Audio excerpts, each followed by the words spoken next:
Hi, everyone. Deborah Sunderland, Sunderland Coaching. I'm with my amazing partner in crime, Dortha Heiss. Thank you, Dortha, for being here. My pleasure. We are dedicated to CEOs thriving. Actually, this year, my word is flourishing. I want you to flourish, which means vigorous growth. So everyone wants to grow, especially CEOs. They want to grow their business and they stay up late at night thinking about it. They go to bed worried about it. They wake up thinking about the same thing. And they also want to trust that their team wants to do the same thing and that they're going to do the work to do those things. So building trust is really, really important, isn't it? We want to trust each other. But what I have found working with CEOs and their teams, that there is a lack of trust. It's not intentional.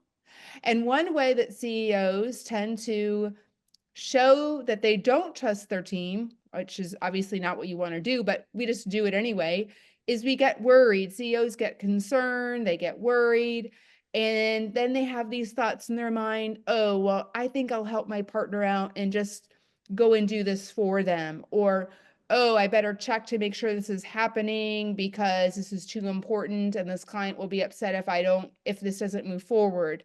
Or they might do something that is not in their lane and they do it anyway because they believe they might do it better or faster or the way they want. And of course, it's all in getting the goal you want. But what it's saying to your partner or your team unintentionally is your way is better and you don't trust my way or you don't trust me. And then what happens if they start to believe that's the case, even though it's probably not true, they believe it, they're going to pull back unintentionally and not fully come forward to do the work that they're called to do or what you've asked them to do because they believe unintentionally or even unconsciously you're going to step in and fix it. You're going to step in and do it anyway. And so then you have someone who isn't fully engaged.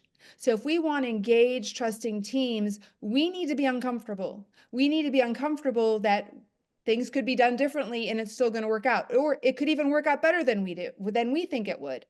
Or we want to communicate, hey, I'm a little anxious about this. It's my thing. It has nothing to do with you. And I just have a pattern of how I think things should be done. Or I want it done this way at this time.